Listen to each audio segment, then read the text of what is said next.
भगवान श्री विष्णु की जो शक्ति है, जो ऊर्जा है, वो एक साधारण मनुष्य शरीर में अवतरित हो, उसे हम अवतार कहते हैं। राम की ज़िंदगी में 2 बार युद्ध की परिस्थिति आए तो राम दोनों बार ही लड़ेंगे, एक बार भी युद्ध को नहीं टालेंगे। जबकि कृष्ण के केस में ये नहीं कहा जा सकता। वो लड़ भी सकते हैं और भाग भी सकते हैं और किसी के हाथों पिटवा भी सकते हैं। समझने की कोशिश करें साइकोलॉजी की भाषा में और किसी साइकोलॉजिस्ट को अगर हम पूछें, क्या ये एक ही व्यक्ति है?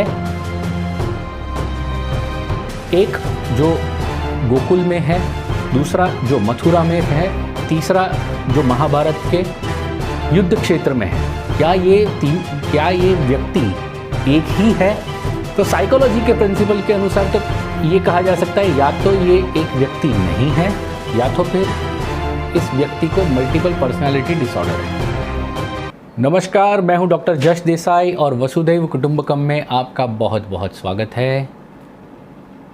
अगर आपको ये वीडियो अच्छा लगे तो इसे लाइक करिए, शेयर करिए और चैनल के सपोर्ट के लिए सब्सक्राइब करना ना भूलें, ताकि हम यूं ही आपके लिए वीडियो बनाते रहें। तो दर्शक मित्रों, पिछले वीडियो में हमने बात की थी अवतार की, कि हमें अवतार का सिस्टम समझना बहुत ज़रूरी है। अवतार बहुत भारी शब्द है। अवतार यानी क्या? अवतार यानी भगवान श्री विष्णु की जो शक्ति है, जो ऊर्जा है, वो एक साधारण मनुष्य शरीर में अवतरित हो, उसे हम अवतार कहते हैं। कई लोगों के अंदर आंशिक तौर पर ये ऊर्जा आती है, तो कई लोगों में बार बार लगातार ये ऊर्जा जो है वो प्रवेश कर जाती है और कुछ ऐसे काम कर जाती है कि हम ख्वाबों ख्यालों में भी नहीं सोच पाते। तो इसे समझना बहुत ज़रूरी है। अगर हम राम और कृष्ण की तुलना करें, जबकि तुलना वर्ड गलत होगा, शब्द गलत होगा, अगर हम समझने की कोशिश करें दोनों के चरित्र को, तो राम को चरित्रवान कहा गया है। इसी वजह से रामचरितमानस लिखी गई है। तो जब चरित्र कहा जाता है तो जिस किसी भी इंसान का कैरेक्टर बहुत ही स्पेसिफिक हो, बहुत ही सटीक हो, उसकी ज़िंदगी में अगर एक ही प्रकार की 2 परिस्थितियाँ आए, एक ही प्रकार की परिस्थितियाँ 2 बार आए, तो वो वही करेगा जो उसने पहली बार किया था, और वही कार्य वो दूसरी बार भी करेगा। यानी अगर राम की ज़िंदगी में 2 बार युद्ध की परिस्थिति आए तो राम दोनों बार ही लड़ेंगे, एक बार भी युद्ध को नहीं टालेंगे। जबकि कृष्ण के केस में ये नहीं कहा जा सकता। वो लड़ भी सकते हैं और भाग भी सकते हैं और किसी के हाथों पिटवा भी सकते हैं। उदाहरण के तौर पर, जिस जरासंध को उन्होंने बार बार हराया, मथुरा से खदेड़ा, फिर उसी जरासंध लोगों ने ये कहा कि वो जरासंध के डर से वो भाग गए और उनकी वजह से उनका नाम रणछोड़ श्री रखा गया, जबकि ये गलत बात है। उन्होंने मथुरा के हित में मथुरा वासियों को बचाने के लिए द्वारिका जाने का निर्णय लिया। और ऐसा नहीं है कि फिर उन्होंने जरासंध के साथ कभी युद्ध नहीं किया या फिर उनको छोड़ दिया। फिर उसी जरासंध को उन्होंने भीम के हाथों पिटवा भी दिया।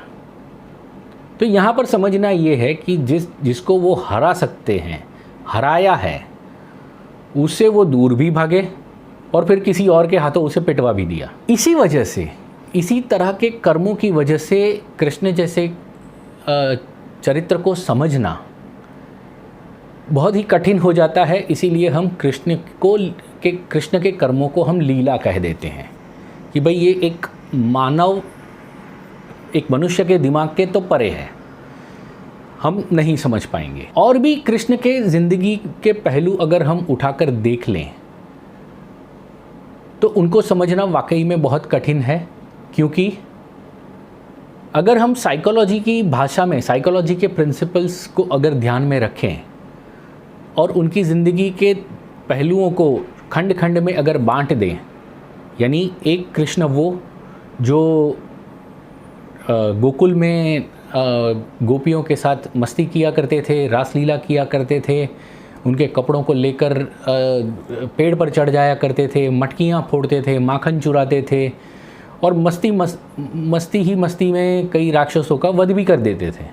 और फिर वो कृष्ण जिसने कई युद्ध भी लड़े, कई युद्ध जीते भी, उसके बाद वो युद्ध से भागे भी, फिर उसी जरासंध को उन्होंने पिटवा भी दिया।